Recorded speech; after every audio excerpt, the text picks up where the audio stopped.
All right, we are live on all platforms. Hello, hello, hello. Incredible greetings, incredible greetings, incredible greetings.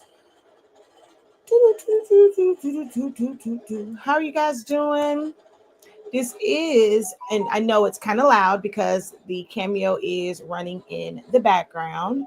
But this is a live broadcast. So if you are catching the replay of this, you may want to go ahead and jump forward because this is a live broadcast. So I'm not going to jump right into um, the discussion because we're waiting for people to kind of get on. So I don't have to repeat myself so much. So if you're watching the playback of this, go ahead, jump ahead. But if you're live, just stick around for just a moment while we wait for the algorithm to do its thing while I get this all shared out so that we can talk a little bit about Canva and why you are not using it, or if you are, like how you're using it, and where you can probably start using it in other areas that you didn't really think of. All right. Let's see here.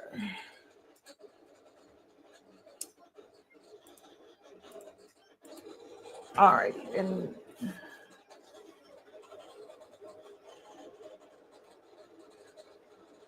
okay, so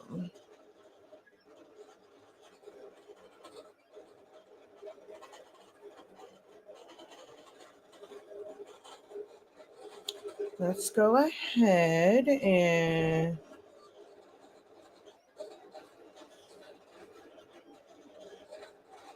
get this all shared out.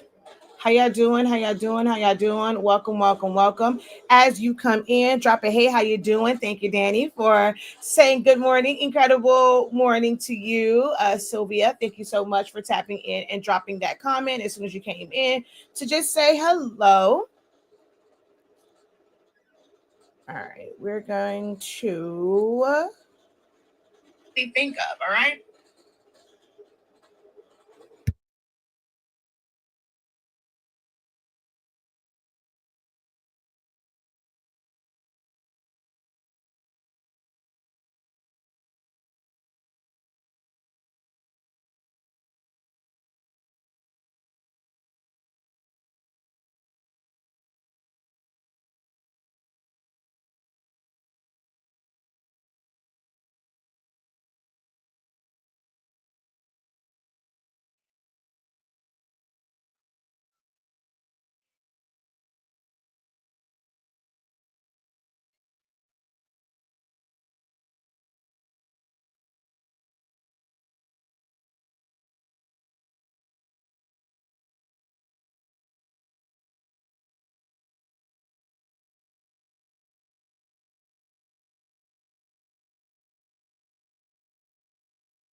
All right, there we go. We are all shared out.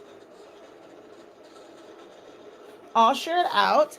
Once again, hello, hello, hello. Oh, wait, I have to pull you guys up on Shakeya Lavelle because if not, I won't be able to see any of the comments for those who are on my regular platform. I won't be able to see any of the comments. Hold on. Oh, wait, I have to. Sorry, y'all. Sorry. Okay, there we go. Happy Friday, Phyllis. How are you? No, I need a stand or something to put my phone on because, oh, you know what? I forgot I have this one. Hold on. I wish I had another phone because then I could have gone live on TikTok and places like that. I need to try and get my StreamYard set up for Instagram, but then that would take a third window on my computer, and then it'll limit how I can see comments. So I don't know if I want to do that. Like this whole content creation thing is always so cuckoo for Cocoa Puffs. I think, well, you know what? It'll be easier once I stop broadcasting to everywhere. Oh, come on.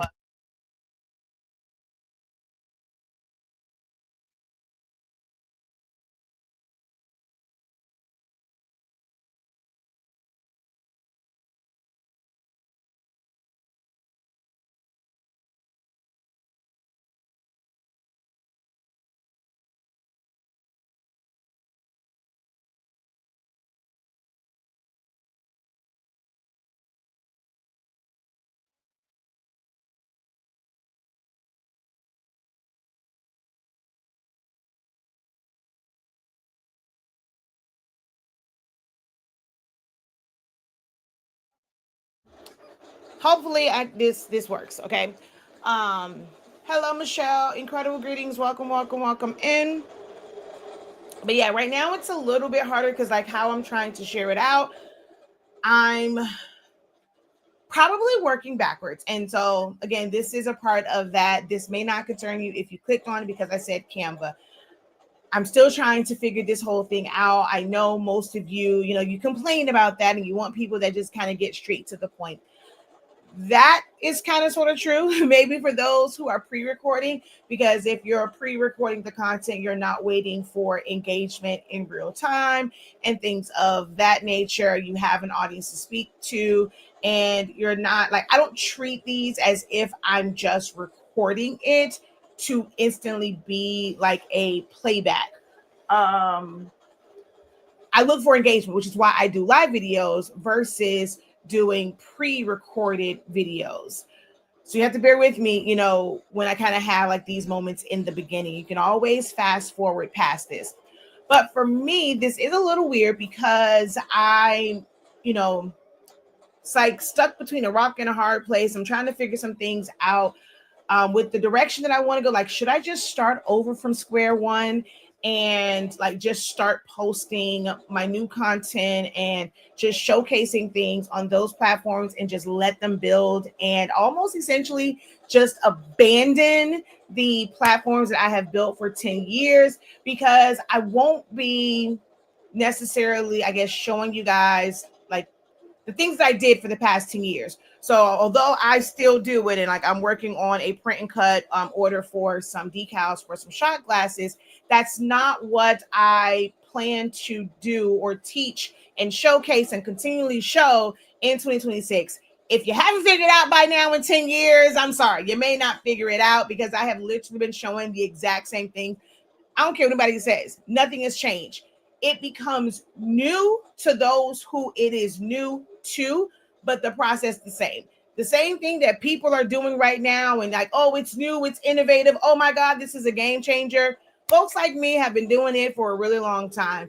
And I'm just, yeah, I'm all craft out, I guess you would say. I don't know anything else that I can show you guys. Like there's literally all of these videos that you can go back and watch, pre-recorded live, whoever, whatever, on these things. And I just need to now evolve and kind of move on from it. So I will not be creating new content, but it's this sense of connection and not wanting to feel like I'm just abandoning, especially those who've been around for a really long time.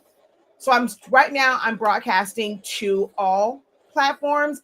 I'm even, this is on my Silaholics Anonymous right now, which is really bad for the algorithm. I know.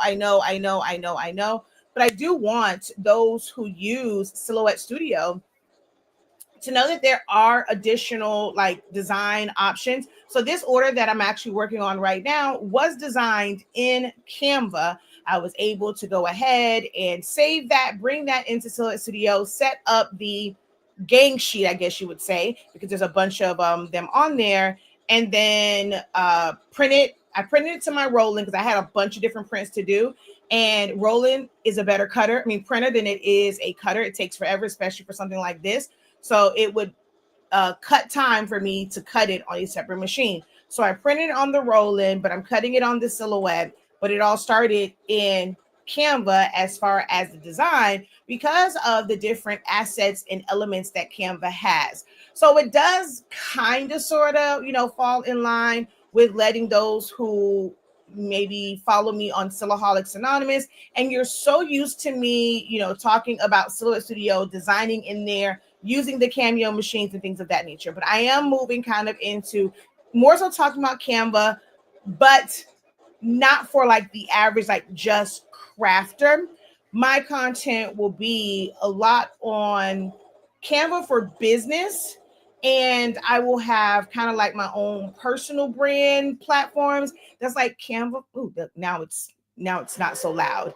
Canva for your regular life. Hold on one second. I need to actually check this and make sure that we're all good and I don't have to send it back. So give me just a second. All right, not because this is air release vinyl. It's gonna take me. Okay, it did cut through. It's gonna take me a little minute to fully remove this backing because this is air release, and the way that this cut, oh my God, the ones on this side, did they cut incorrectly? It looks like it cut off the Y in birthday. This is very thin vinyl. But anywho, the other part of it is really just how to use Canva in your everyday life. I have incorporated it in, so many different areas, like to be able to help my son that struggles with his schoolwork and creating different resources that can help him and benefit him. Different things, planners, budgets, and the way that it's just categorized and like the whole picture element to it, where things just aren't so boring. Just different schedules, all sorts of things I've created in Canva.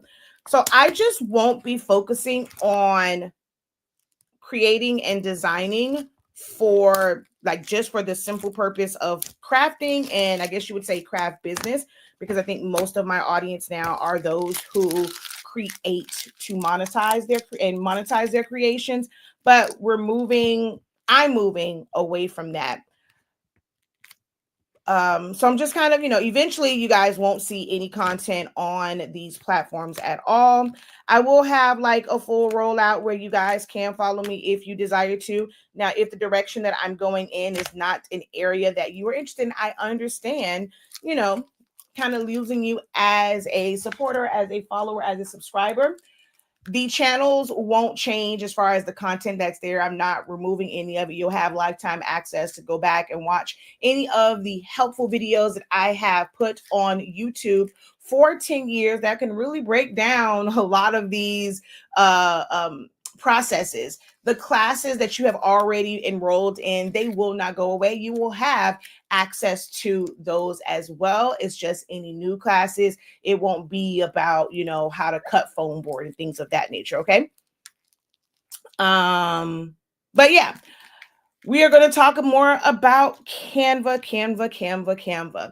I really did try to avoid it because I still use Select Studio. Like I have about, let me see, I'm gonna tell y'all to keep it real honest, because y'all know our platform is Honestly Speaking. I actually just closed out a bunch of them. I have 1, 2, 3, 4, 5, 6, 7, 8, 9, 10, 11, 12. I have 12 different designs open in Silhouette Studio right now, where I am creating designs or setting up cut files and things of that nature.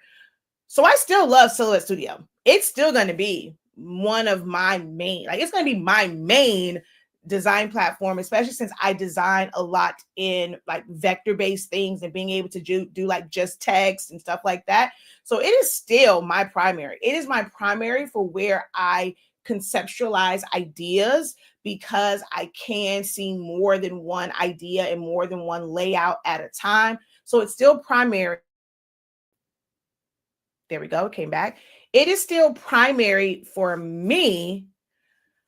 But with evolution and evolving, the way that Canva is rolling things out, for me to not be stagnant in how I give information, because I really feel like I'm at this point 10 years in, I'm not a newbie to this. I'm not the ones that just discovered this and they want to, they were told to create content and do live videos and do tutorials to grow their following, blah, blah, blah, blah. Like, so this is all new to them. That's not me anymore. And well, I don't want that to be, because I've done this for 10 years. And after so long, I'm like, I don't have anything else to show. Like, I understand people maybe want to see me repeat it again in 2025, but it's the same exact process that I did in 2019, 2018. I get it. You may want to see it differently. And in your mind, you think that it has evolved or it has changed, but it really hasn't.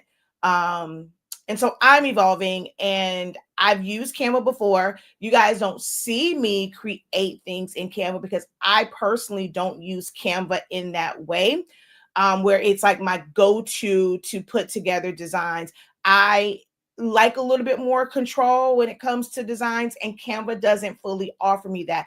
Canva, don't get me wrong, like, please understand, I am not saying that Canva is not a strong platform. They've added so many components to it that it can be overwhelming, and people don't realize all the little nuances of Canva and what it has to offer, and how it can be kind of a one-stop shop for you if you like simplicity. And although, okay, no, I'll put it this way. People get on me all the time. Like, I've had people in posts go off. I mean, they're going crazy because at one point there were those who are using like Photoshop and Illustrator and things of that nature. And, they're like, this is the industry standard. This is the professional standard. And there are so many people like, oh, I'm ditching my Photoshop for Canva and blah, blah, blah, blah, blah. A lot of times that's a marketing ploy because they have a class or they want their content is stagnant, which I've experienced that. Hell, I'm going through that now. So content is stagnant. So you're going to try and create content that's going to get people's attention so that you can make your money off of content. Or if you have a class coming up, that's a marketing ploy to make people feel like what they're doing is absolutely not working. This is why you're struggling. This is that. And you need me to help you move into the future. Like, that's a major, major marketing ploy. But I want you to think about this. Canva acquired Affinity, which offers more control and robust tools. Once they acquired them, like for a year, you still had like separate programs, but now there is Affinity Freedom. And you access Affinity Freedom by having a Canva account. If you were to watch the keynote from Canva World Tour, they talk about when you need more control, you need a little bit more, like a little bit more tools and to be able to do a little bit more. Hey, we have Affinity.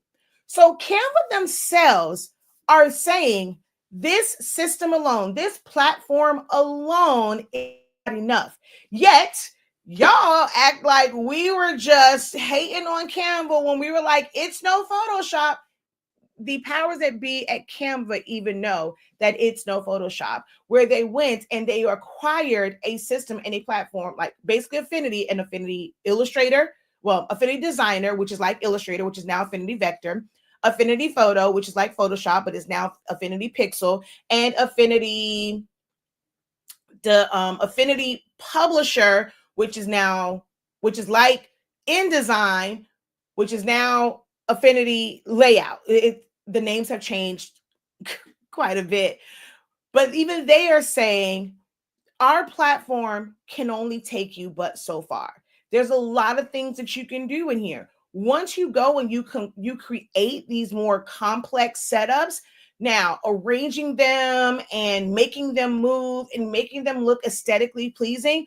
Oh, this platform is where you need to be at because we have things that's going to be plug and play for these pre-made items, right? Canva has a library full of pre-made items. And you know where those pre-made, not items, elements and assets. Do you know where those pre-made elements were done at or they were created at? In a program like Photoshop and Illustrator or Affinity Designer, Affinity Photo. They are feeding that library. So it's not to say that you can use Canva and then use nothing else, because Canva can't even exist without the power of these more commercialized programs that allow you to do more. Okay, so just keep that in mind. But what Canva is great for is simplifying it, allowing you to do these things on the go. Photoshop now and like an Illustrator, they kind of have like some mobile ones now that are pretty good. But at one point, like I can still remember going into like the app part of it, and it was nothing like the real Illustrator, nothing like the real Photoshop, because their main thing was optimizing a desktop program, a desktop software, not necessarily for mobile. Like mobile wasn't this thing. So their system and their tools and the amount of, data that, it contains and how much memory and how much speed you need, mobile devices were not optimized for that. Now, since mobile devices have evolved and they're more powerful, you're going to see more and more of these platforms, these softwares that were made just for PCs adapting to these mobile devices. Canva is a pioneer in that, in making something where you can fully design and having the exact same resources available to you on the mobile device as well as a computer. Now, there are some differences. It does take some getting used to. The way that you select things on the mobile device is different than it is on a computer or a laptop, things like that, whether it's a PC, a Mac, or whatever. Being able to use a mouse is way different than, using even if you have a stylus or using your finger. It is different, but it is a powerful, powerful, powerful resource. I'm actually in the process now on my 365 Creative Academy Instagram. I'm like just trying to figure it out right now. I'm just throwing caution to the wind. I'm not overthinking because I have a tendency to overthink. I created so many different things in Canva for my business to be able to showcase things to clients, to show them their mock-ups, to show them like in bold print what their cost will be. And that's something that is technically private for them. When I'm creating these different things, it's not something that I necessarily post, but I also create things that I post online. I've had so many posts that most of you guys, unless I've said it, would have never known that they were created in Canva. So now I'm kind of peeling that back. And a lot of the things that I have done in Canva, I'm just going through it, downloading it, and throwing it up on that Instagram page. And then 365 Creative Academy on YouTube will also show it. Still debating whether or not I want to start a new YouTube channel, but I'm also trying to keep all the brands consistent across the board. That's one thing, when you're in certain space, they ask, what's your social media? You don't want to have to give them 30,000 different names. So I'm probably going to keep it very streamlined and throw all of this stuff on anywhere 365 Creative Academy exists. But because it's Canva specific and 365 Creative Academy has a lot of other things, I this is where I'm at in a crossroad, because I don't know if I want to try and maintain multiple social media platforms, and then it's multiple accounts on multiple platforms. So I am like in a transition. This is kind of goes down to that whole niching down or trying to do 30,000 different things. It really is hard, but I've spent 10 years, and I do want people to know that those resources are still there, that you can go to our YouTube to watch videos about print and cut, about cut and vinyl, about Silhouette Studio, about the cameos, about sublimation, about paper crafting, about, t-shirt making. I mean, I want that to still get views, because I'm monetized. That's money for life. But I have a different focus now. So I'm, just like y'all, my transition and my evolution might look different, but it doesn't mean that even as an established business and somebody that's been doing this for a long time, that we don't go through the same struggles, like the same evolution and the same, thought process of trying to figure out how to not stay stagnant. So I'm going through that just like you. It just looks a little bit different because of the experience that I have and how I'm trying to switch things up. Okay. So hopefully that little bit was, I guess, inspirational, or it resonated with you. I am Shakeya, the professor, or Shakeya Lavelle, also known as Shakeya the professor. I have been teaching creatives for 10 years now. Like I said, I've gone through that whole thing, Silhouette Studio, just designing, just thinking outside the box, being very, very different than how most of your craft coaches or business coaches think. Like, I'm going to give you a different perspective because of my background and things that I have been exposed to. Today, we're going to talk about Canva and how you can incorporate it in your business, in your everyday life. And yes, so you can stay to learn about how Canva is, but know that this is a sales pitch, okay? As much as I am here to help, and I know y'all like that word gatekeep, and y'all feel like gatekeeping is giving everything away for free, I am willing to share my knowledge, share my expertise, share the good, the bad, the ugly, the do's, the don'ts, the things that you need to know, the things that you probably need to just let it go for a little bit, put that to the side. All of these things, I am willing to share my shortcuts, my tips, my tricks, but they are behind a paywall. So at the end of the day, I want to let you know what Canva can do for you, because I do have a class that is coming up where I'm going to break it down.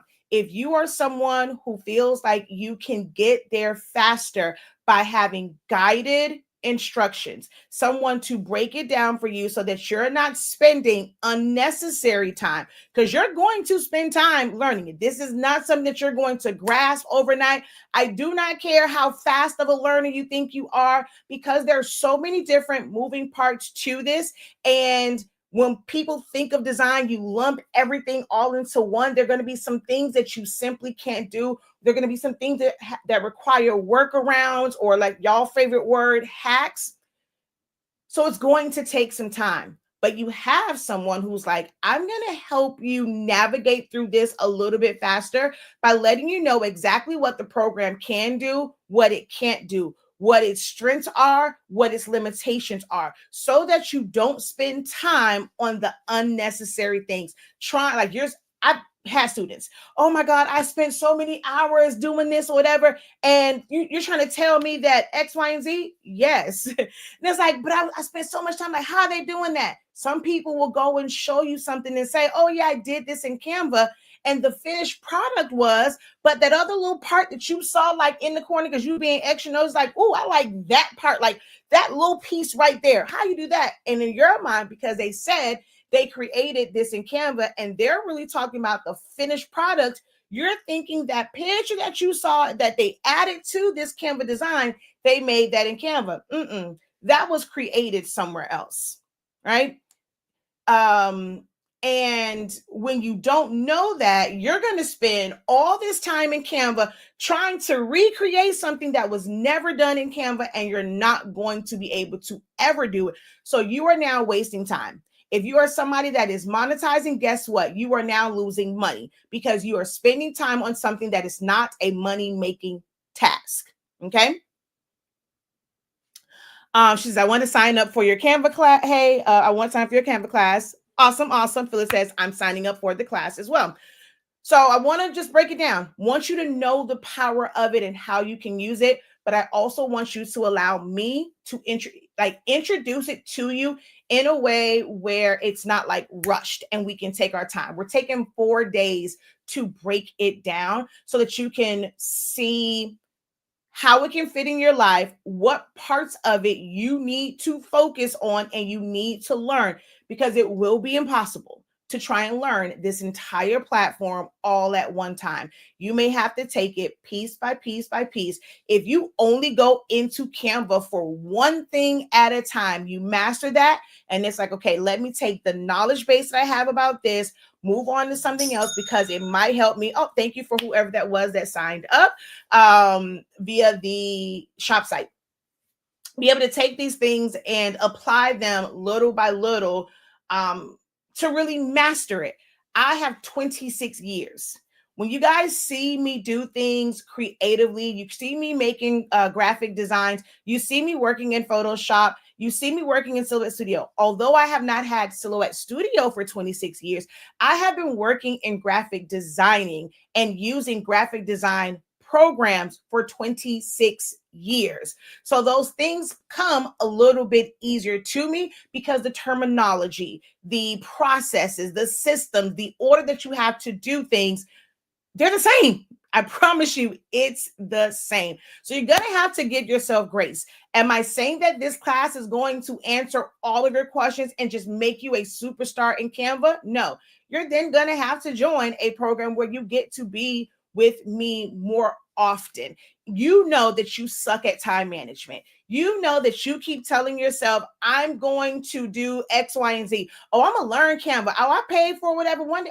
and you're not doing it because you have no accountability, you have no discipline, you suck at time management. But the moment somebody says they have a class or something like that, you, even if you're only attentive for the first 30 minutes, you're at least going to come in there and get something.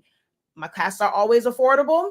You can come in and leave whenever you want, however your pockets work for you. But know that this class is the foundation, the class that will take place on the 14th, 15th, 17th, and 18th. It is the foundation. The more that you want to grow and the more that you want to understand designing and just do, you got to come to the weekly and bi-weekly sessions to just practice. This is not a new message for me. I've always said practice. You need to practice on things that don't have a deadline.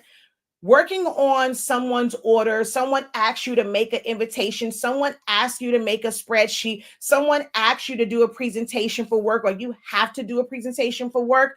You are going to work through that and you are going to be frustrated. That is not practice. Practice is, this is not attached to anything. I would probably never ever use this, but I want to practice being in the system. I want to practice doing different things with the text. I want to practice doing different animations. I want to practice just making just anything. I remember one time I made like, it was like a purple giraffe, no, purple zebra with polka dots. And it was just random stuff just to get used to the tools. If you can't wrap your mind around practice not being something that you can immediately monetize, I'm going to tell you, my classes are not going to be for you.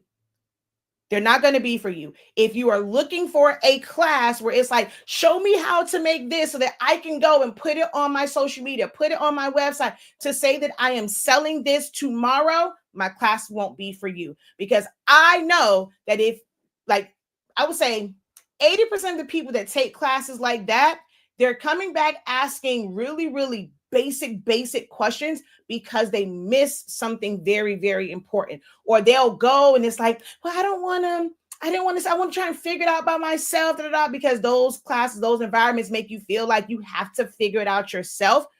That is not what you get with our classes. But in order for me to really, really focus in on getting you guys proficient in Canva, this is why I have to kind of stop everything else. All right. So that gave me enough time to talk to y'all. Now let's look into Canva. All right. So I think I saw Miss Wood came in. Hey, Claudette, how are you? Yeah, I don't use Canva. So at some point I need to learn. And there's a lot of people that are saying like they're not using Canva. Why? Time, right? Well, I'm already using this. This program works for me.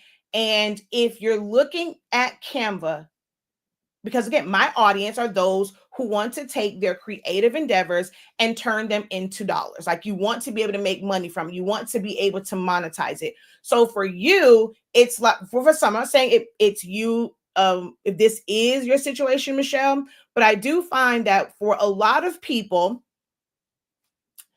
when they know a program, it's like, okay, well, this is working for me in my business.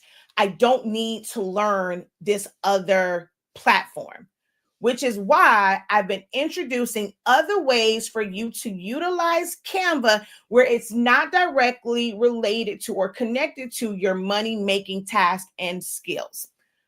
I use it I created a timer for my son. When I want him to like clean up or if it's homework time, he gets very antsy. And then when he's looking at a timer and seeing that he's closer to it being over with, yes, it sucks. Like some parents get upset with that. Like, oh, you're more excited about homework time being over so you can go do this foolishness. But it just creates structure. So if I created a timer and it has his favorite things, whether it's monster trucks or dinosaurs, it is a resource that brings a little bit more calm and peace into my household. If it is a chore chart that is color coordinated and it's easy to assign people and people can see that, boom. If it is your budget, if Excel spreadsheets were intimidating for you, you can't afford to have the QuickBooks and what's the other one? The Quicken or all these different things to really budget your life or for this business or personal. we grew up on using, well, I did Excel spreadsheets. My husband has an Excel spreadsheet, really, really simple, that just outlines the bills, what day they're due, adding them all up, pulling it from, from revenue, from paychecks and salaries and this and third. Okay, what do we have left? What's going in savings? And this was a really, really simple one. All you need to know for that one is how to do sum. That's it, right? That's a really simple Excel spreadsheet. But some people think that that is really, really intimidating. Canva, you're able to set that up, and all you have to do is just talk to it. It's so AI driven. Shoot. I didn't even realize that it was. Hold on, y'all. This is why I asked that, and I did not realize what time it was. Shoot. Un momento.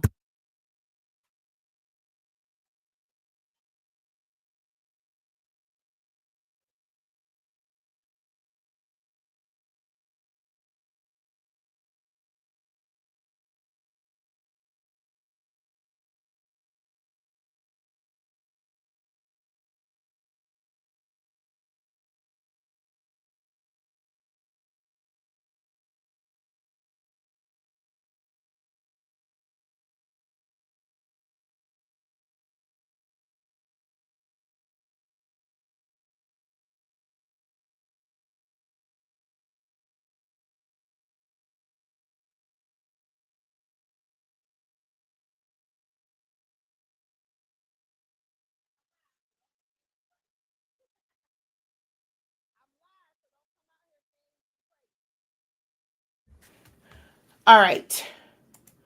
So I do have to start this one. I didn't even realize that it was 12 o'clock. So, what was I saying?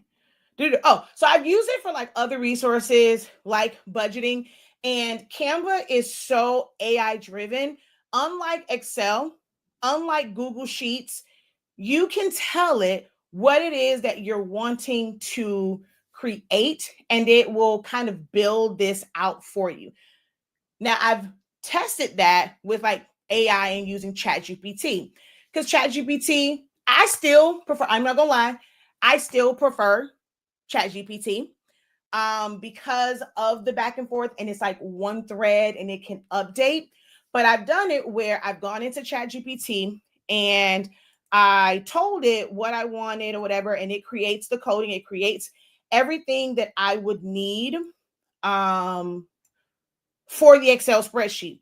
It'll even make it where I can just download it, or it will tell me any formulas that I am missing in the one that I have. So I was kind of doing that, and then being able to, like, for simple ones, set it up in Canva. Even if you are not able to build it from scratch, if you are able to purchase a really, really good spreadsheet that you can use, because you're able to access Canva from any mobile device as well as your computer, it can make your life easier with just staying organized with your finances. If you struggle with time management, you have like a calendar. The calendars are like cool, but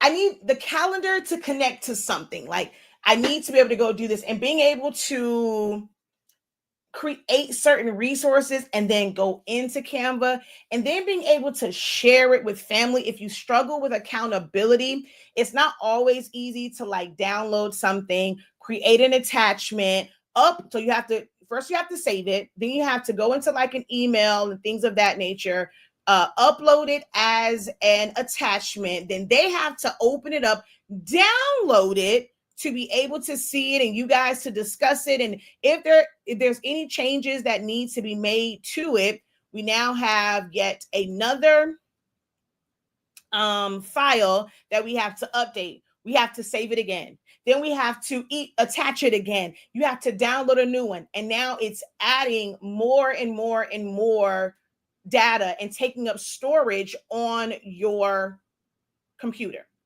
right? Huh? I want to be in the background. I'm like, okay. How do you feel? This is the 3X women. Mm-hmm. And you have the other shirt under. So you have a shirt under it. Oop.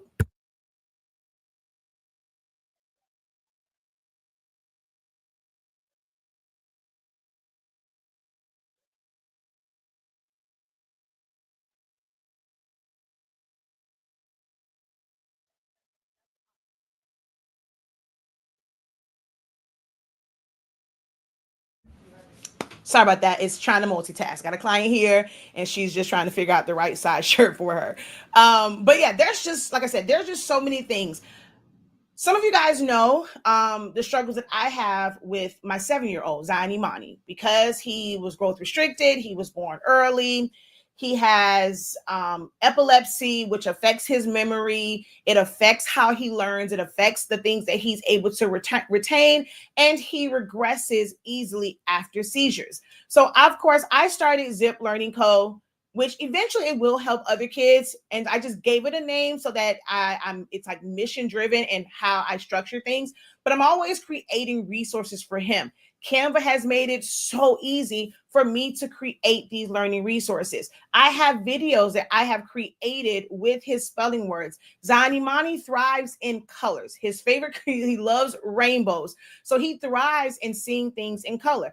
Canva made it easy for me to be able to structure things and add color, make videos. He loves YouTube. So I'm able to create these resources, download them as MP4s, upload them to YouTube. And then when he needs to review something as a busy parent who has a business, y'all see, I don't have to sit there and read out spelling words to him. It's my voice. It's like I'm there. I've structured it where it's like I will say the word and then leave space for him to say the word. Then I'll repeat it again. And that's like just the repeating of the words. Then I have a whole nother video that breaks down, I'm going to say the word and we're going to spell this out. S. I'm able to pause for him to repeat S. C, because one of his words right now is scratch. And I create videos like that for my son. Now, I know these things, so it's a little bit easier for me. This is just me like trying to explain how I have been able to use Canva even to help me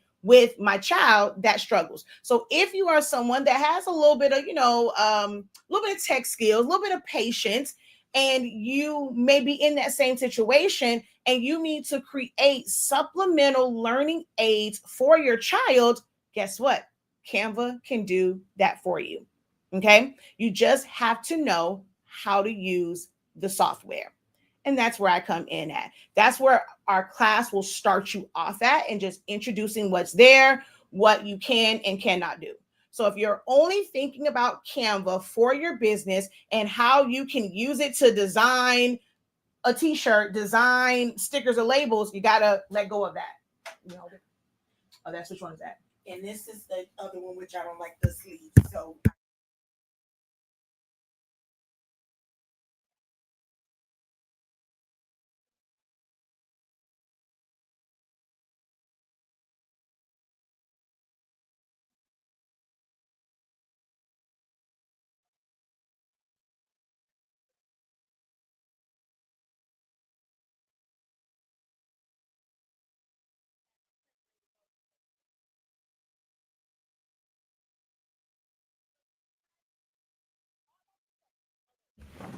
This live gonna be all over the place because I actually have to take care of a client and I have to press this to a shirt for her.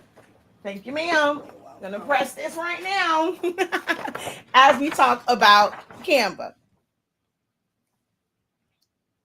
Oh, wait a minute. Actually, you know what? I am probably going to have to print this again.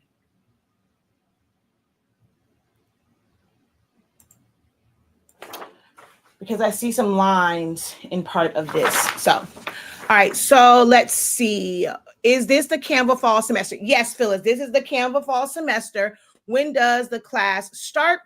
Thank you, Melanie, for tagging Mona. So we had a live scheduled for today, which is kind of like our kickoff. We're gonna do another kickoff one, but it's just kind of kickoff and what we call ProCalls, because my name is a professor. So it's like Q&As and things of that nature, just kind of getting a feel for how the class is. If you want to kind of discuss some of the struggles and things like that you have in Canva, if you're having trouble wrapping your head around how learning this is really going to help you, because you're able to talk to me directly and we can kind of work through that, you're going to go into the actual class with a different perspective. But the actual lessons start on November 14th. That's a Friday. It's an evening session. And then we have a Saturday session, which will be a little bit longer. So like you'll have to make some time, get somebody to watch the kids, have somebody come pick the kids up. Don't schedule anything that day so that you can give the session your undivided attention. But that one is slotted. I think I put on there like 3-4 hours to really, really dive in because it's a Saturday. Whereas, I'm trying to be more respectful of your evening time because we all have things to do.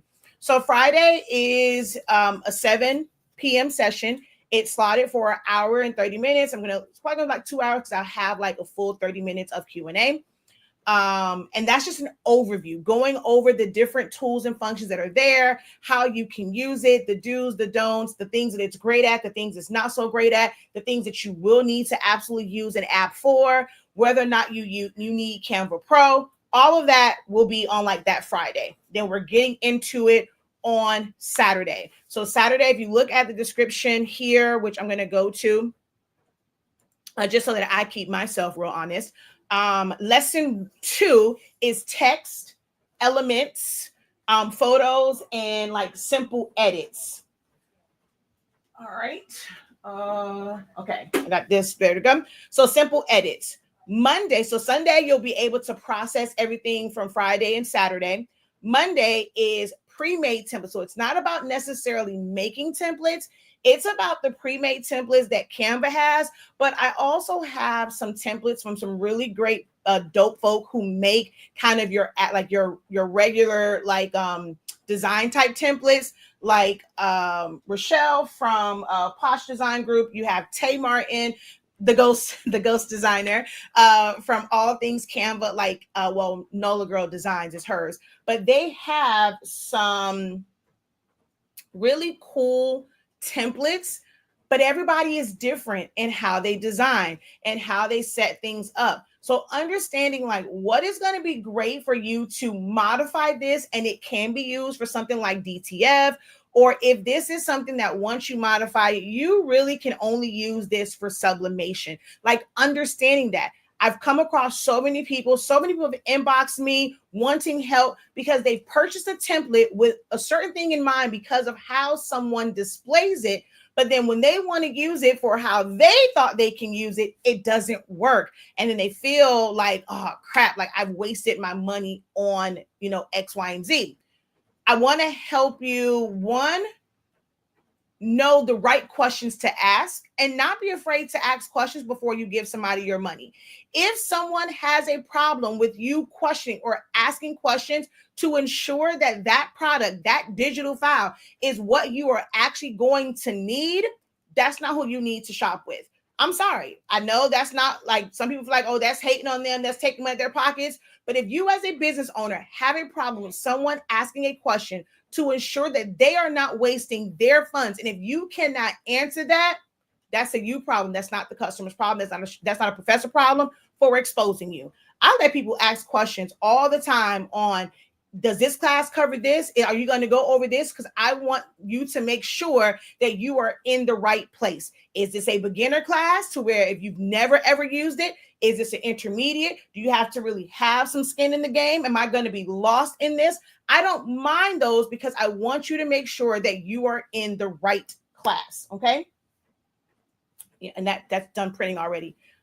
Little sidebar, little shameless plug. I am about to press this with our Honestly Speaking submission paper and ink.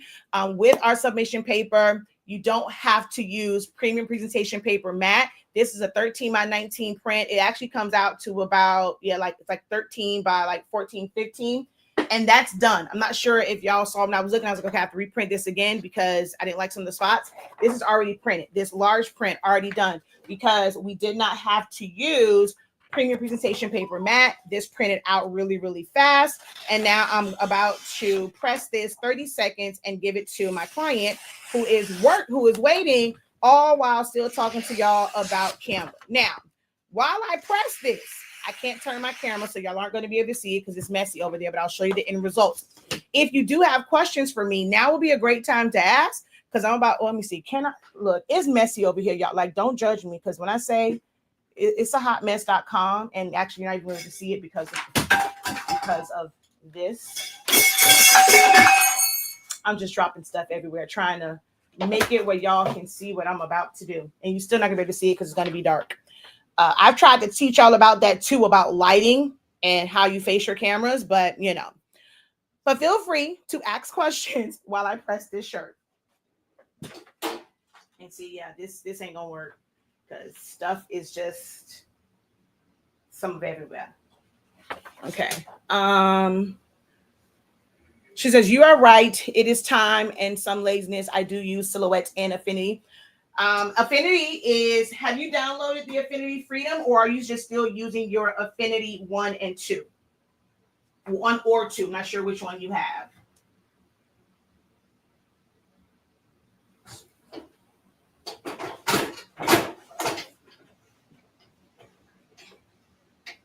So I have to multitask. Because I did lose track of time. She did tell me 12:15. I did not look at the time, and I put a what's the name on my phone, an alarm on my phone, but because I'm live on it or I was using it, it did ask me if it wanted me like it to go on for it to sound, and I didn't. I hit no because I'm like, oh, I'm already in front of my phone. So that was my mistake on that.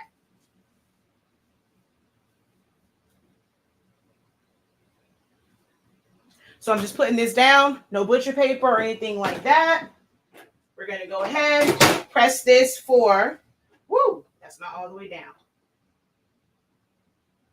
It's not even like all the way, and hopefully it didn't shift. Dang it, because I just moved that. But this is at 0. I'm going to press it for 30 seconds. Let me grab, I do need a piece of butcher paper to lock out the lines of demarcation. So I'm going to grab that real quick. Or break that off real quick.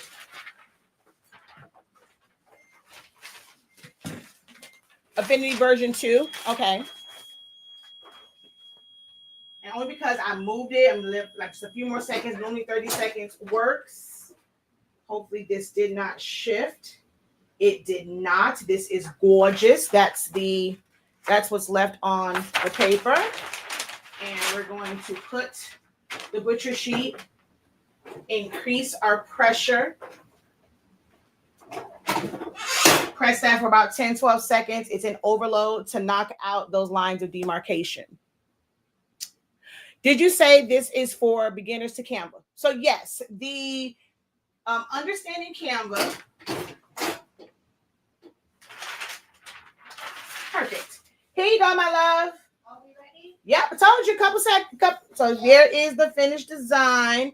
And just so you guys can see, it did not bleed through. Here you are, my love. Thank you, thank you. You are very, very welcome. Okay. Will do. Appreciate you. All right, let's turn y'all back around. Had to go and do some work for HS Ink 365 prints, infringing on the professor's time because this is work time for 365 Creative Academy. So, you know. All right, let's go back to what's included to answer your question, Michelle, on whether or not this is for beginners. Okay. So like I said, day 1, text, elements, photos, edits. 2, templates, pre-made ones, how to read them, how to modify them, how you can use them, how you can adjust them, all those different things. So it's just really introducing different templates to you. Animations. If all you have is just a still photo of something, how to turn that into something that's real worthy. So if you are someone that's interested in doing content creations and you want to have like more videos and not just still photos and not feel like you have to talk to the camera and have this whole script, you can take things and just add animations, even if it's just your business logo flashing and it's just a picture showcasing something that you made. That now can be saved as an MP4, and that's all a reel is. Anything that you're up, like you can upload anything that's a video format into a reel, provided it's in the right format so they can see it all. So animations and transitions. So that is applicable to videos, or if you're somebody that wants to do or needs to do presentations for work as a teacher. My niece gave us a PowerPoint presentation for her Christmas list. Now, you may not want your child to learn how to use PowerPoint for that, because my niece definitely gave us, and I'm pretty sure we're going to get another PowerPoint this year of her Christmas list. So day 3, templates, animations, and transitions. And day 4 is Magic Studio, which you do have to have Canva Pro in order to access the Magic Studio features. But we're also going to go through things like apps and all the different apps, not say all of them, but just showcasing where they are, some of the more important apps that you might need based off of what you're doing, and then how to properly save. When are we saving as a JPEG? When are we saving as a PNG, as a PDF, as a presentation? What maintains animations? What doesn't? How to save some pages, but not all the pages. So all of that will be on Tuesday. So it's giving you a really, really good foundation to simply understand Canva. And then from there, you're either going to go on your own to play around with it and create your own designs, or you can join our full-on program that will meet on a regular basis, going over specific designs. But I always like Q&A. We call them ProCall sessions, or we call them study halls, where you can come in, and if you got stuck, you can ask a question during that session. You can share your screen. I help you walk you through it. You can get feedback from others who are in the program, or the buzzword in the community. So we do have, this is just introduction. You are still going to need to put in some work. Okay, you're going to need to put in some work, but we will be there to help you along the way. Our main focus will be kind of the Canva for Business and how to use Canva to create micro systems for your business. But we have the Creative Lounge, which that is the one where we're going to have these Canva classes on a regular. Now it's going to be Canva, a little bit of Silhouette, a little bit of Photoshop, mixed in there. But when we have these ProCall sessions, this is your time to shine, to get the help that you need. But our main program coming in 2026 will be Canva for Business and creating micro systems for that. And once I that will be the first one. And then the next one will be a different, just to give you guys time to digest that for the 3 months that we will be there. And then the next quarter, it's going to have a different focus. But I'm telling you, I'm not focusing on how to make memorial, I don't know how to explain, it's not the typical crafter creative type things. I want you to understand the program, and that way your creativity is fully unlocked when you understand the system, you understand how to use the elements, and you understand different design concepts. Hopefully that makes sense. So there are 2 ways that you can enroll. If you have gift cards, because a whole bunch of y'all got gift cards that y'all have never used, you can use your gift cards, you can use your rewards points, or you can use it to build rewards points. Or if you want to use Sezzle, use the one that goes to the shop site. It says it in the description. And then the very first one takes you directly to the Academy site. That is where you can use Klarna, you can use Afterpay, you can use Affirm if you need to break it up into different payments. Or if you want to use Cash App Pay, that's available on that first link. That second link will take you to the shop site. And again, that's if you have gift cards, you want to use rewards points, you want to build rewards points, or you want to use Sezzle, you're going to use that particular link. Okay. So I didn't see any questions other than if this was for beginners, no specific Canva questions, but I'm still going to show y'all Canva anyway. Okay. So let me go ahead and get this all set up so we can head on over to Canva.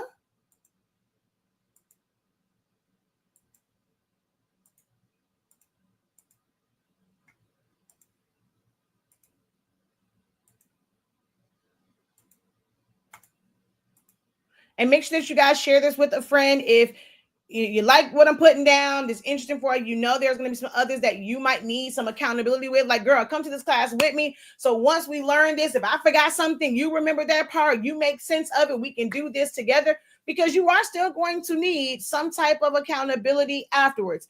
Unfortunately, I do not know. There are some programs, that's the selling point for theirs. They create all these accountability pods and this and the third. At this point, this juncture, Shakeya don't have the bandwidth to kind of go ahead and create those things. but you can definitely create them yourselves. I know you have a crafty friend, a creative friend. Y'all are already doing stuff together. Go ahead, y'all come in, join this class, and once it's done, y'all can have y'all powwow sessions on how to really apply these different things. Okay. So this was, what is this one? This was websites. If you are somebody that's in, I'm going to start right here because this was already up, I think, from the last time I was on. If you did not know, Canva has websites. And you know what? No, I can't start there. Let me go back to the beginning. I want you guys to see this panel right here. Okay. I want y'all to really, really see this panel. And opening it up, to most, when they open up something like Photoshop, to see all of these tools, right? And all of this stuff over here, because it puts it like right in front of your face, it seems intimidating, right? What the hell just happened here? Oh, I was like, why did it go gray, black and white? But a lot of things that you can create in Canva, you can do in Photoshop. The difference with Canva and why it's like so user friendly, I guess you would say, that's would be the word I use, is it's saying specifically like what things are. Now, does it change how it operates, how you maneuver it? Absolutely not, because you're going to have to still apply the same design concepts no matter which type of design or template you start off with, or what, how the design page is set up. How you design in it is going to be the same. But what makes this appealing for beginners is it can take the guesswork out of like some of those beginner things, like, and just idea wise. So, okay, if I want to create an email, this is going to be optimized for an email setup, right? Versus going into something like Photoshop, and when you go to a new file, yes, they do have they have some pre-made or like preset sizes as well, but it's not the first thing that you see. Well, I'm so used to just going to my design, so it might be the first thing y'all see. I'm normally opening up Photoshop from another file, so we'll see. But like when you're here and as a new document, there are things like that are for photos and it has certain sizes. If it's for print, if it's for art illustration, if it's for web. So web most common, web large, web medium, web minimum. If it's like for mobile, so something like a thing that's gonna be like the wallpaper for your iPhone, or like for videos, like it's kind of giving you structures. And also the proper DPI. Y'all be wanting to create everything in 300 DPI. For a phone, you do not need 300 DPI. It's telling you the optimized DPI for that, or PPI, pixels per inch. The PPI is 72. Film and video, 72. When you go web, 72. Art and illustrations is where we're now in like that 300 range. Print, we're in 300. So it does and it's like more presets to this. So there are presets, but it's just something about the way Canva is set up where everything is like color coordinated, looks all pretty. It's like more appealing to the eye. The grayness of Photoshop can make it seem very stoic and very just not user friendly. Okay. Let's go back over here. I'm trying to cancel. Oh, that's why I have to close this so I can cancel this and then open this. Okay. But like emails, if you know that you're coming in here to do a presentation. So with Canva, instead of like going to Microsoft PowerPoint and then Microsoft Excel and then Microsoft Word and then Photoshop and then Illustrator and then InDesign, it's kind of all here. Instead of going to CapCut, you kind of see it here. So there is a tab for presentations and how you use it. You can have a starting point. They have a lot of templates and you can just kind of plug and play things. switch things up, but you don't have to start from scratch with bringing in elements and setting backgrounds. You just have to adjust your colors, bring in your pictures, and then type out your text. But then there is the AI element where you can go and do Canva Write. Tell it what it is that you want to say. It'll give you a couple different options, mix and match. Don't make it just straight AI, edit a little bit. Social media, there's so many things, like so many different layouts for social media. You can create something that is optimized for Facebook, but then it won't work on Instagram because the ratio is different. Trying to keep up with all of those different ratios can be a daunting task.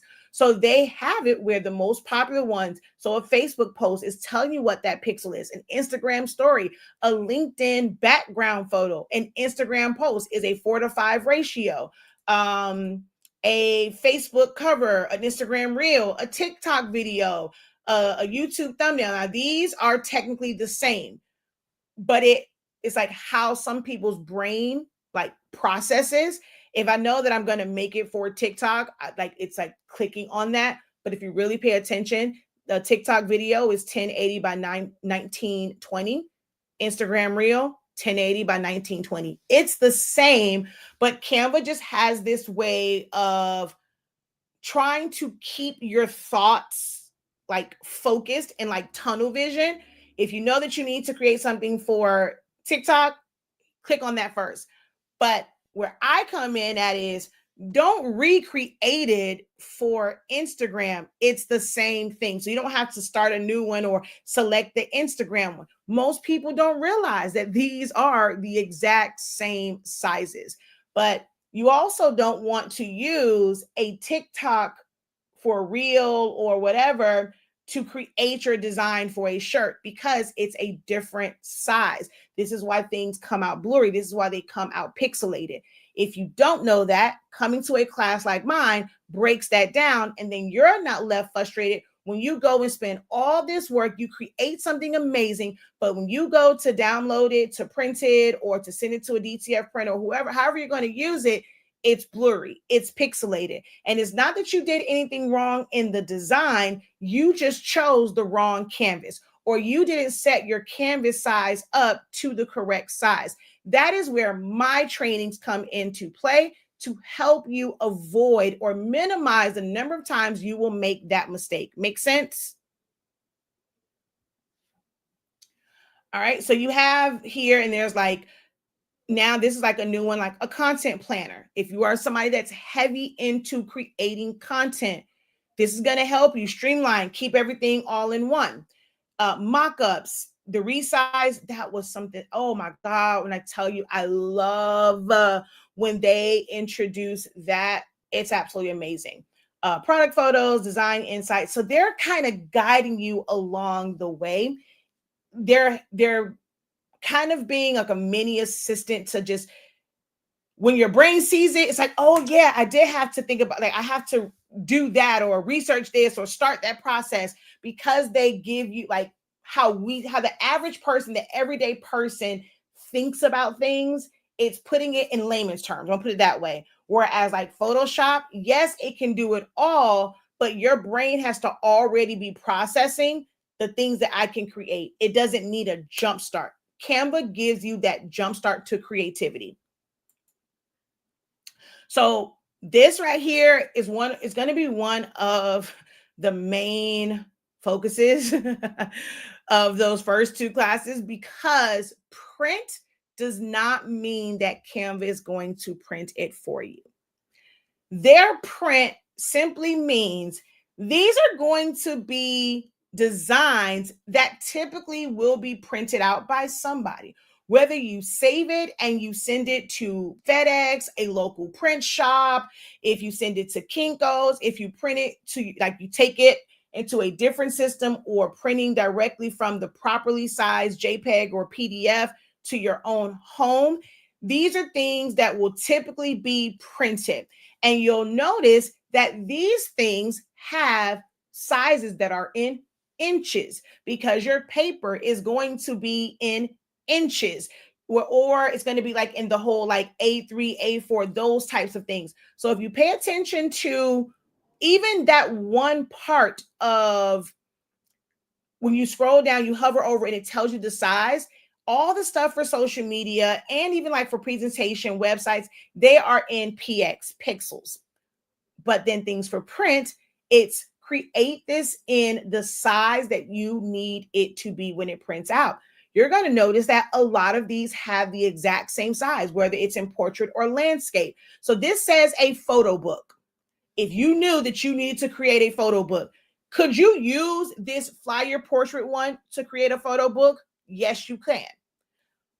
But they're making you have tunnel vision in, let's just start here for a photo book. When you select certain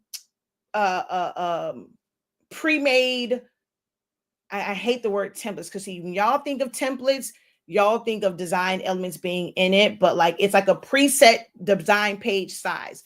Because you said photo book, the designs that they will recommend will lend to that. They're not going to give you designs for a reel when you're trying to create a photo book. Hopefully that makes sense. If it's a flyer, the designs that they recommend to you will be about some sort of like a flyer setup. If it is a gift tag, the designs that they will recommend to you, because there are so many amazing designers that have created a bunch of assets that's available in their library of elements and templates, it's going to get you started with designs that are specifically made for gift tags that you can alter, arrange, and put in your own things, put your own spin on it. T-shirts, I don't recommend using this one at all. I wish they would take this one off.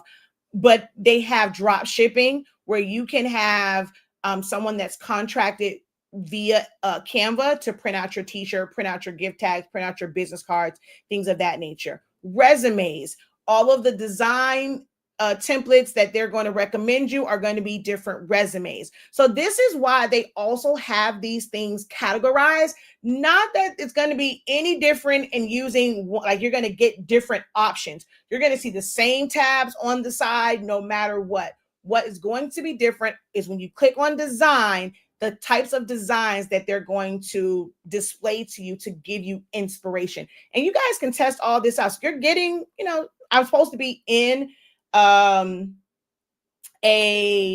kickoff, but a lot of the people came to the first two sessions. So I figured this afternoon one wouldn't really have too many people in it, because from those who signed up, they came to the first two. But I am going to have another kickoff session next week before we officially start the lessons on that Friday. Okay. So don't worry. I'll give you an opportunity. If you sign up today, I will give you an opportunity to be able to come on to a Zoom, ask questions, and just kind of let your hair down and start to feel more relaxed with the experience. An invitation that's square. It's going to give you designs that are set up in square, but the designs they recommend are going to have things on there like location, date, time, you're invited to, like those words will be in those suggested designs. Making sense? So that's kind of how that's set up. Docs is one where there is some limitation in how you can do things and what's available to you, because it's like creating this long document that doesn't have page breaks. So there is some nuances to that, which we'll dive into. Whiteboard is simply for ideas. There is no end point. It's just forever and ever and ever and ever. You can get lost in using whiteboards, but if you are working with the team and you're trying to lay out your mood board and things like that, like gather ideas, what we want to use, this color palette, this types of image, and like you can put all of those ideas on there to start to build out your designs. Okay. What's the name of this class? So it's Understanding Canva.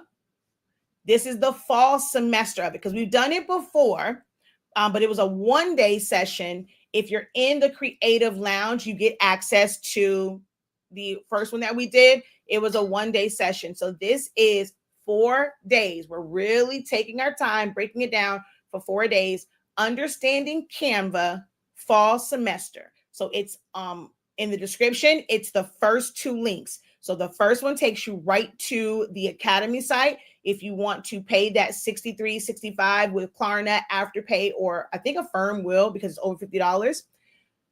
Use the second link, which will take you to the shop site if you want to use Sezzle, gift cards, or rewards points, okay?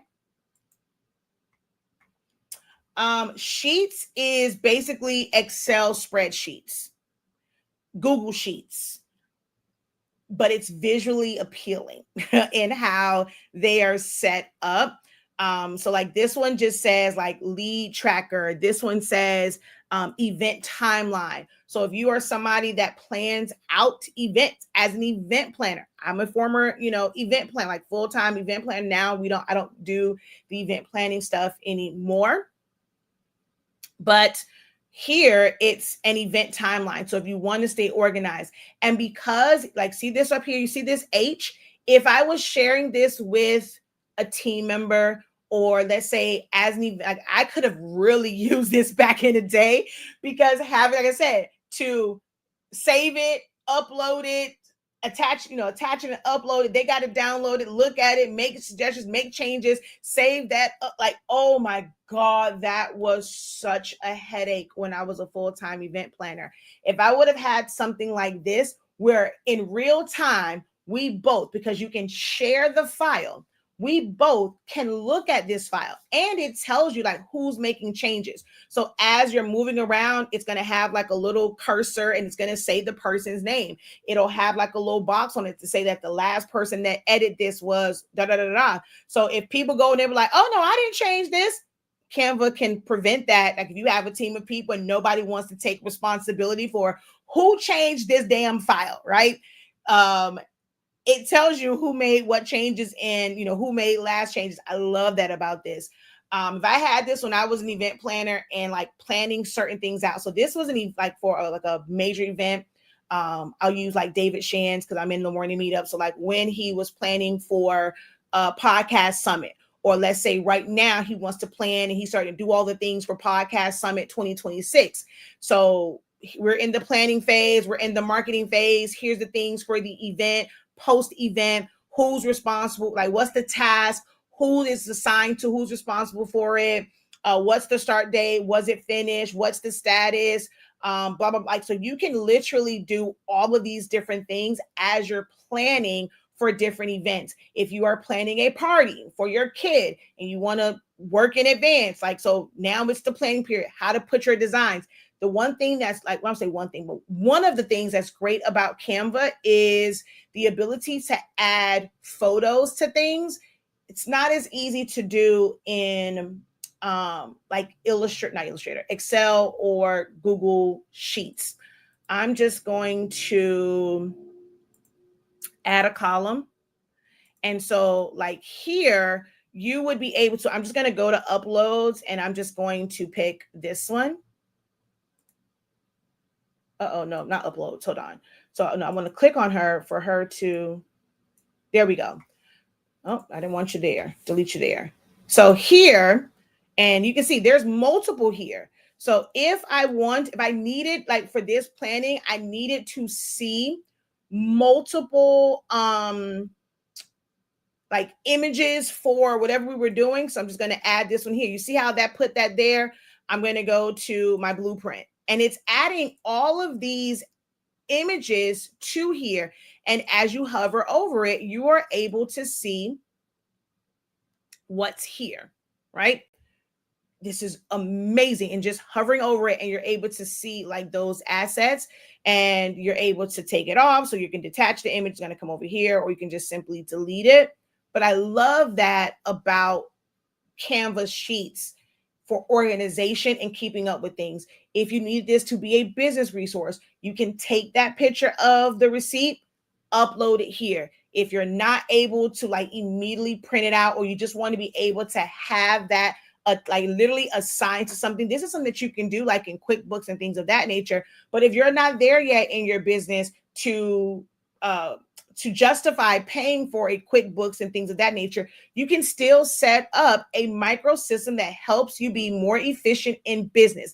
This is where like the rubber meets the road. This is like the part of Canva that's exciting to me. When I say Canva for business, I'm not talking about just making yourself some flyers and some reels.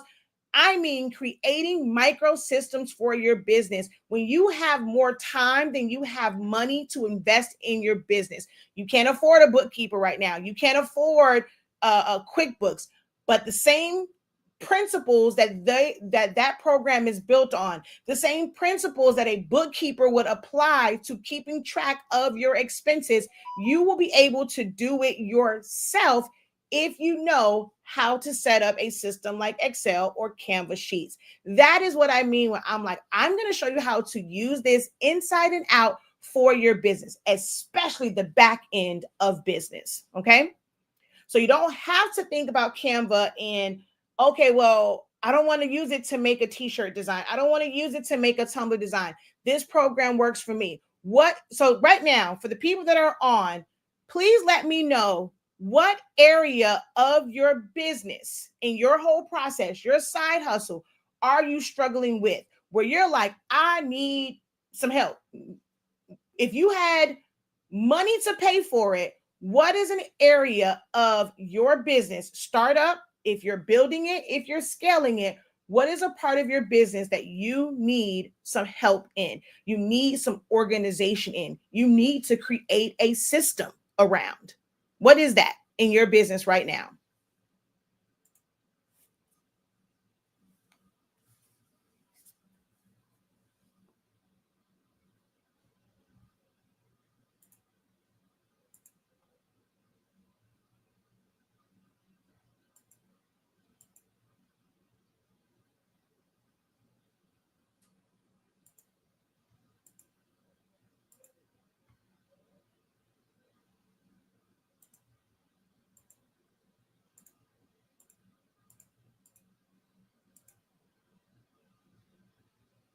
Financials, okay.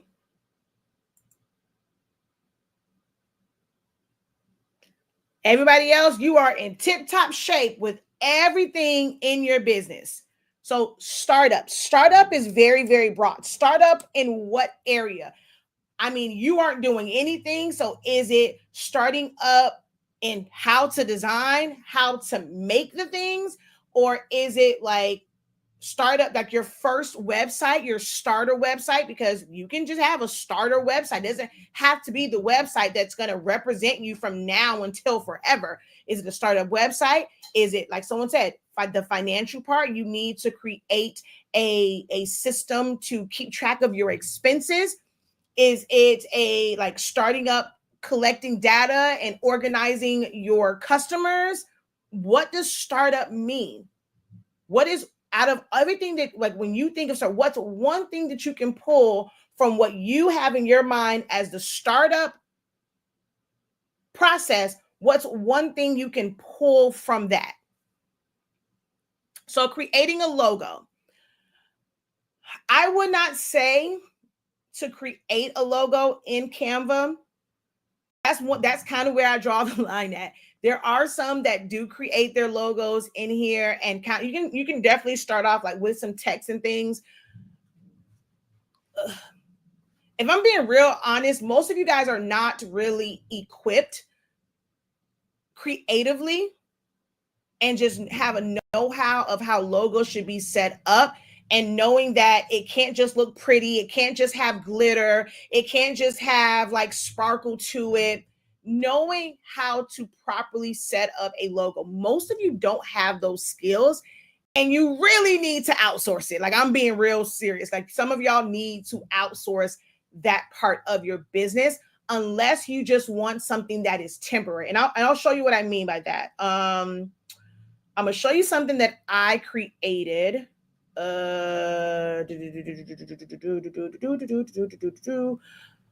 Projects. I hate how they have it, because before I used to say like my designs. And let's see. Great. So another little caveat of Canva. If you notice here, the title of this, because I just pulled out like, I got like a pre-made template, and then I added to it and did some other stuff to it. But this says copy of black and white film strip, Instagram, blah, blah, blah, blah, blah. but I typed in braids.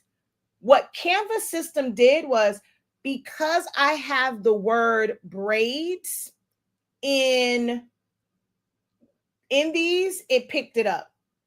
The image, like AI's, like because how can I say, it's like shoot, the images of braids. My mom has braids in her hair. This young lady has braids in her hair. MJ. Now, none of these say braids, but Canva's AI technology knows what braids looks like. So all I did was type in braids, and it found it for me. If you were on your computer and you had these files, like just in your, like your picture photo, like your picture albums and folders and things of that nature, and you type in braids, if it's not in that title of that picture, you think it's going to pick it up? Absolutely not. This is the stuff that people don't tell you Canva can really help streamline your life in, because you don't have to always remember to change the title of an image. It's AI technology picked up on the fact that these are braids. Anything that had braids, whether it's a picture or the word was in that design, this is everything that has braids. Okay, so I want you to see this video that I created. Oh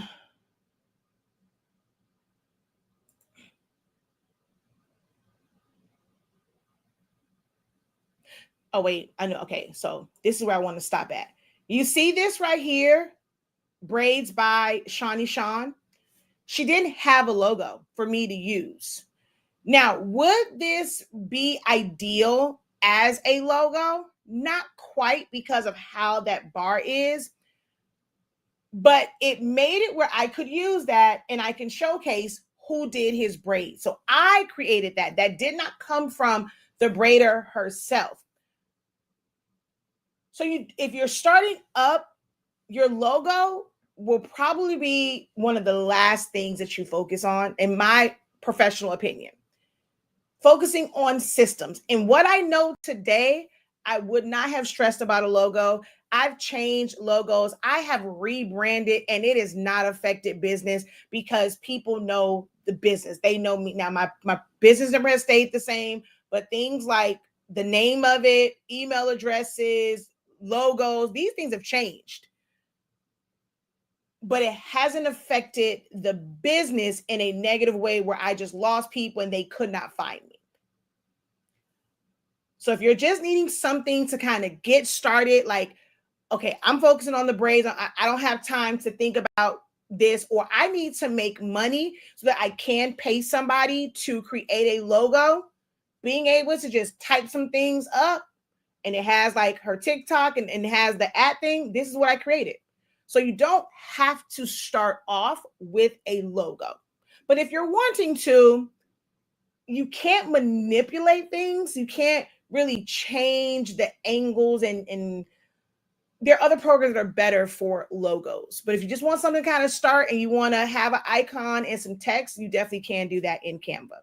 I'll let this play just so you can see. And so this would have been something that she could have used in her social media, just showcasing her skills, her work, whether I created it or she was able to create it herself. So if she would have taken pictures of MJ, she can have this template. And let's say now all of her other clients, when she goes and she takes pictures, she can make this where it is something that is branded. It's consistency. It's like a consistent template, and you don't have to think about a new way of displaying it every single time. Create a really great solid template. And now when you have a new client, you drop that in there, you drop their picture in there. It's going to automatically remove the background. It's going to automatically put that outline around it, and it's going to streamline creating content for this braider. Those are the micro systems that I'm looking to help startup businesses that are bootstrapping. You have more time than you have money as a resource for your business. So you need to create some starter systems for your business to give you some clarity and like where you're not so stressed out. I don't want you to end up like me to where at 42 years old, I had a heart attack because of stress. Okay.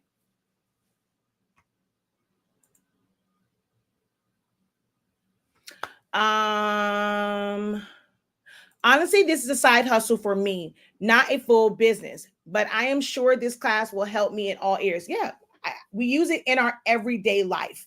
So learning how to use Canva will help you in your everyday life. And even as a side hustle, sometimes I feel like people use side hustle as a cop out to not put systems in place. Side hustle will mean like it's not your main thing. You're doing it part-time. Like it's the entrepreneur version of like part-time. Instead of going to work part-time and only work a few hours a week for whatever company, entrepreneurs call the part-time thing like the thing they're not fully invested in. They're not spending 40, 60, 80 hours a week working on that. They call it a side hustle. But you don't want your side hustle to stress you out. Like it's supposed to be a side hustle. Like it's not the main thing. But if you don't have systems in place where that side hustle runs as an efficient side hustle, it can cause stress for you. So you still want to learn how to create good systems, good organization, good time management resources for your side hustle.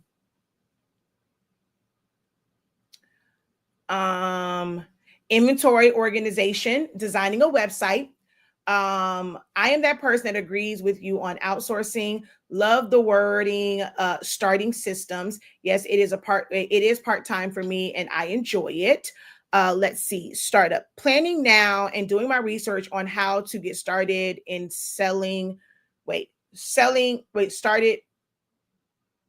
Are you trying to in selling websites? You want to sell websites to others, or you're wanting to put your items on a website? I'm a little confused about that. You're absolutely correct with all of your questions. Back to my startup. And because I am in the planning stage, I don't know what I don't know. And therefore, I'm doing my research so that I can nail down what I need help on. Can I offer you just a bit? Can I offer you a suggestion? Now, this is something people are going to always like. Someone's always going to say, and I got tired of this. My course, my program, my this, my that. One of the key things in there that you said is, I don't know what I don't know, right? What a lot of people consider to be research just ends up being information collection. And there's no one to, because you don't know what you don't know how to take this information and make it applicable to what you are doing, right? What your goals are. Hell, even setting that goal. You guys need someone that has something where you're able to discuss ideas, where you're falling short at, and it's like, let's focus in on this. This is where mentorship and coaching really should be at, in helping someone figure out what's going to be best for them instead of trying to make them carbon copies of who they show up as online. There's a bunch of different websites out there. In our creative business program, I broke those websites down. Is it information overload? Yes. But what I need for my students to do is, okay, it's information overload. Let me take these notes. Let me go back and rewatch this. If you got to rewatch that one a couple of times and really listen to the pros and cons of each one of these websites. Where am I at right now? What is it that I really need right now? Shopify sounds great. Shopify can really, really streamline my life but are you ready for that? Do you want that financial responsibility for that? For all, like the way that you have to set things up. Do I really need that right now? Or do I just need something to really have a strong presence? Canva now has websites. Is it an e-commerce site? No. A lot of you guys clump websites and e-commerce sites. I got to sneeze. You clump websites and e-commerce sites into the same bucket, and they're not the same. You can have a website that's just for information, letting someone know these are the exact things that we make here, even if you eventually evolve. But like, what are your core things? Being very specific. If you are not equipped, meaning you don't have the equipment and you also don't have the knowledge base to facilitate large orders, you don't know who to outsource to, you don't know how to set your designs up to properly outsource to where, because I'm telling you, when you outsource to bigger companies, they're not checking your work. They're not going to make sure that this is the, however you send it to them, they're going to print it out that way. And if it's wrong, that's on you. That's not on them. They're not going to correct it. They're not going to give you a refund. That is going to be money that you wasted. So if you don't have the know-how to facilitate a larger order, is it great to think about? Is it something that you want to build to? Yes. If somebody asks you about it, that should let you know there is a market for it. There is a need for it. Do I now want to look and see, maybe ask questions? I'm in a program that's about business and this person has some information. Hey, I'm not saying I'm trying to take on this order, but somebody did ask me about that. So if in the future I wanted to be able to actually do 200 shirts and they're like, they need them, in 3 days, is there something that will allow me to fulfill an order of 200 shirts in 3 days? Boom. Yes, you can do da da da da. And somebody can. So now, once I tell you, you can use this, or this, that now gives you something else to now trickle down and research. Let me research these companies. What's their process like? What type of equipment do they use? What's their turnaround time? What's the difference in the cost? How would I then price that? That is what research is. So it's like, it's okay to turn down that order and not feel like you're missing out just because you don't have a bunch, like you may not have a bunch of orders right now. So it's like, oh, when this order comes back, I don't want to turn this away, whatever. Like this can be big for me, but it also can be detrimental to you if you don't know what you're doing and you don't have access, whether you have access to pay someone for a one-on-one session, they have their calendar open. You can go and book a one-on-one session with them and they can walk you through it. Or if you're in a program, I'm in the morning meetup. David Shan shows up on Mondays and Tuesdays now. It used to be Monday, Tuesday, Wednesday, Thursday. It was like Monday, Tuesday, but we're still there doing other stuff. He does not have anything on his calendar where you can go and you can book with him for him to walk you through. Well, maybe with the podcast, he has 7-figure podcast, but like he's all about like entrepreneurship. Can you go and book him to where he's going to be like your personal mentor? He has mentors and he said, that ain't him. He's not doing one-on-one sessions. He's not doing these like full on like individual coaching sessions. That is not somebody that you love his work, love watching him on Social Proof, but will you be able to go and book a session with him for him to just listen to you and break all this down? That is not something that is on his website. We do have ProCall sessions. So you can book with someone like me to just brainstorm ideas.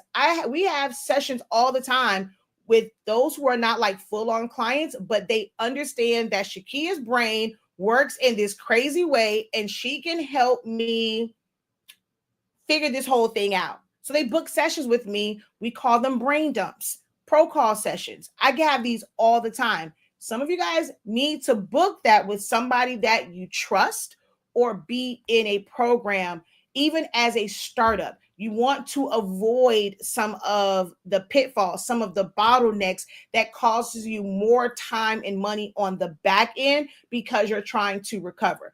David Shands has been very open. I'm going to keep saying him because I'm in the program, but it was like I literally was just watching this podcast with him and Jay Hill.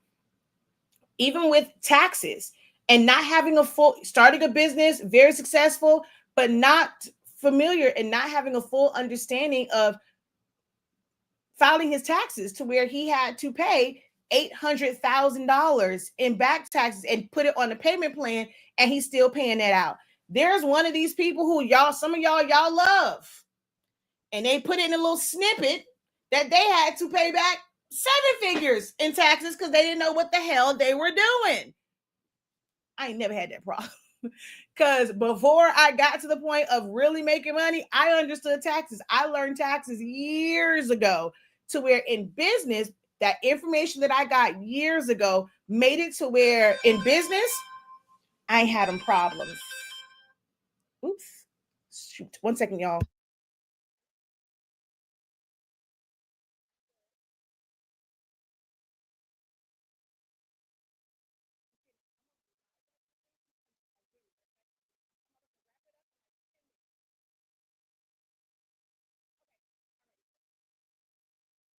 The taxes. I learned taxes. Oh, that was a very important call. I'm glad I did kind of hit it, because that's somebody I need to talk to about this opportunity that's coming up. But yeah, I was gonna say, so like we have creative business. I would recommend to you, even if you just do it for a month or two, consider joining our creative business program. If you're looking to start up in business, you're trying to figure out the right direction, what things you need to focus on, how to really attract your target audience instead of just putting things out there and now you're upset because they don't want to pay your price, they don't see the value in it. Understanding proper mindset, not just for you, but for your customers. All of that is in our creative business program. I recommend joining, if even if it's just for a month or two, but you have to be disciplined in creating a schedule for yourself where you're going to go back and you're going to watch those playbacks. There's a lot of great information in the sessions that we've already had. Will you get new sessions? Yes. But going back to watch those sessions and absorb all of that information, all of those resources, all of those different tools and systems that we talked about is going to require some discipline. Even if you just listen to it like it's a podcast, while you're cleaning up, throw an earbud in, let that class play. And then when you have time, go back and take some notes or whatever on it. There's a lot of great information. It was 12 weeks of great information in the creative business program for somebody that wants to start up. We even drop the price so that is truly a beginning point, and then we will have the next phase of creative business where we're really diving into things. So to make that an easier entry point, we even drop the price on it. But I highly recommend getting in creative business and getting true foundational information. I have paid for classes, I've paid for programs just to kind of see if it's truly beginner, like they say, and it's not. It leaves people confused because they skip over all of the beginning stuff because they don't want to go back to that. They feel like, well, I'm too advanced. I'm way past that. I don't want to go all the way back. I don't have a problem going all the way back down to ground zero. And that is what creative business, like where it's at now, it's about ground zero. Okay. I don't know if I want to go in the direction of sublimation, print and cut t-shirts. I've done all of these on the side, but to your point, what I do what I do seriously want to do, I've never done a large order or anything. So am I ready? Do you have the right tools, supplies, time, resources? So thank you for your pushback on narrowing down what my business strategy should be. And one of the classes that we had, I think, well, those who are in creative business as well as the creative lounge, they have access to the 12 ways to make customized apparel. So you're really understanding the pros, the cons in business, not just in making them, but how it affects business, small orders, large orders, what space you have to have, all these different things. And I broke down 12 different ways. That's going to be very helpful for you. All right. I want to go back to, because I was like, let me come off of it, but I want to go back really quick before I hop off of here to the website portion, because I was starting to talk about that. And if you can't tell, I love this. And I know it might seem like all over the place because I'm engaging with you guys, trying to help you where you need help at. I have 26 years. 26 years of experience in this. I'm not at the beginning, but I know what it's like for you guys to have questions in the beginning, in the midpoint, in the figuring it out, in the transition. And I want to be able to help you there. Like it's almost impossible for me to wrap 26 years up in like one session. So I want to go to websites. Well, yeah. So to the websites, I don't know what happened to the one that I was working on, but yeah, let me see. Black and white. No, not that one. That's a different one. I don't know what happened to the one that was there, but Canva allows you to set up a website, and now they have the ability to make it a multi-page website. And the difference in like a multi-page. So let's say this was like my website, and this is like your landing page. This is where every bit of information that I wanted somebody to know, it would be on one page, right? Well, when you click on something and it takes you somewhere else, whether it is a collection, if it is a about me, if it like whatever it is, that is considered another page. You didn't have the ability to do that. Even if it's just informational things, you want to send them to a page that explains your turnaround time, what your shipping is like, who do you use for shipping? How do they, like, you want to really explain how they're supposed to submit their pictures or information, whatever it is. It's different pages, and it didn't all have to live on one page. So like I can click here and go to the sublimation paper, like collection and this, that, and the third. So Canva now has it also. So there are sections. So I'm going to just click on any one of these. I'm just going to apply all 3 pages. So there are sections. When you add a section, it's just connecting it. If I were to add a section or add a new page here, you see how like they're not connected. As I scroll, where am I at? So let's see, we'll go here and see, as I scroll, it'll go to like the next one, but they're not all fully connected. Well, on a website, you can scroll through this and you can design different, well, it's sections, but it's like different. Whereas here is different pages, and you see like 1, 2, 3, 4. It's like connecting all of those different sections, and you're designing it just there. Versus having this really long one, and you are making a box and filling that part in with color, and then like making another box, so like that. It just sets, it's streamlined for you. Hopefully, I don't know if I'm making sense of that. When we talk about it, I'm able to slow it down and really make sense. But these are the different sections of what would be like the home page. But then you can have additional pages. And so then you would create hyperlinks. So the our story or our food would jump to a page that was about their story, the about us. And then this page can have different sections. It might introduce the CEO. What is the business mission overall? What is the business's core values? What is their promise? And then like some information here. And then it's about their food. Okay, now the next page is going to be about their actual products. So if it's dry kibble, if it's fresh and wet, if it's treats. So you would create hyperlinks that will go to these things where you're not trying to put all of this information on one landing page. That is how Canva's websites were set up before. This is not an e-commerce site. It's not meant for you to do dynamic checkout on the site itself. Now you can have people purchase stuff. So you would have, like, let's say if this was dry kibble, this might go to, you had an outside payment processor. You're using Stripe, you're using Square, you're using PayPal, and that would link to something that you set up over there. It's going to go straight to that for them to buy that one thing, which means they cannot build a cart necessarily. It's like paying for one thing at a time. So for certain businesses, this works. Maybe it's just to book your consultation, book a service call, or whoever, whatever. That's how you would use this as a like e-commerce site. It has to lead somewhere else. But information wise, you are able to have a site. Someone comes there, they get to know you, what your business is about, what is that you sell, and to know if they want to take the next step to do business with you. They allow you to do that in Canva now. So it's keeping all of your, and there's like this thing called a brand kit.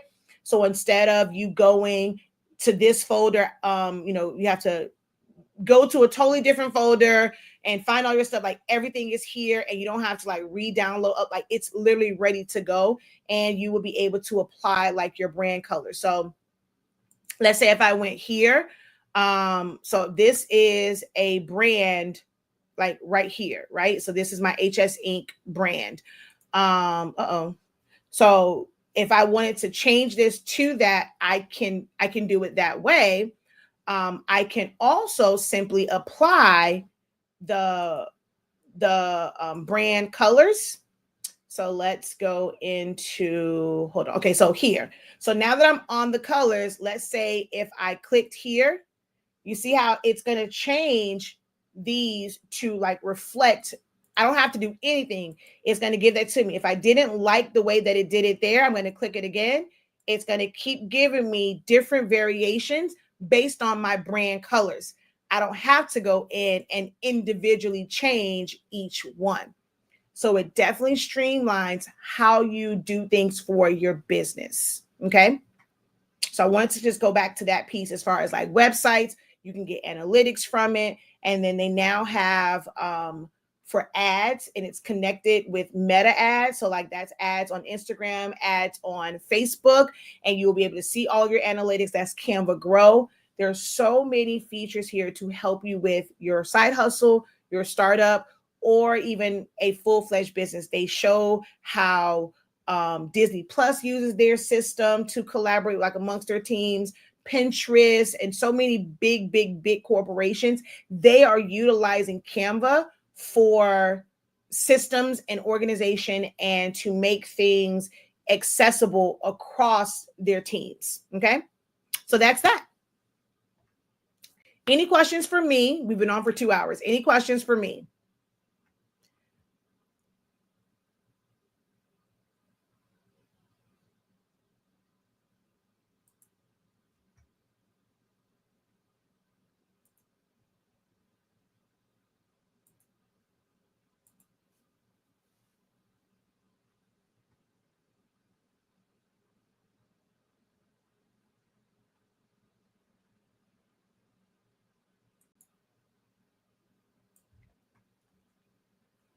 So here is the 4-day training, the one that says 4-day Canva training 365 CA. If you see that link, it's just going to take you here. You add it to your cart.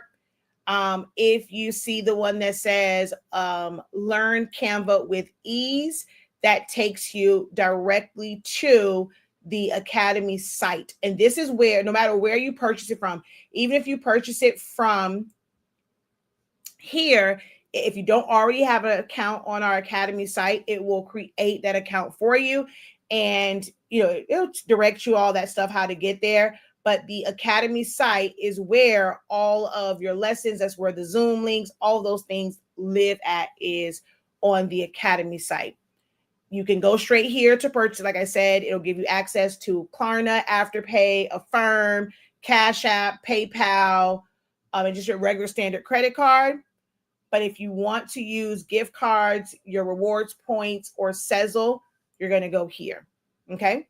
That's the only difference, is basically how you're going to check out. Outside of that, you'll have access to the same information no matter which website you check out from. All right. No questions. All right, y'all. I thank you guys so very much for hanging out with me for 2 hours, watching me press shirts and deal with a client that came in. Thank you for not judging me on having to deal with the client in the middle of my presentation. Hey, that's life. That's honest. Like, I'm being very real with how things go down over here. All right. But thank you guys so very much. I look forward to seeing you guys in the session. Even if that's the only one I see you in, that might be enough for most of you guys to get started. And you just need that jump start with understanding Canva and how it can fit into your life. I look forward to seeing you on November 14th, 15th, 17th, and 18th. Until next time, guys, have a great one. Continue to unlock your creativity and be incredible. Peace.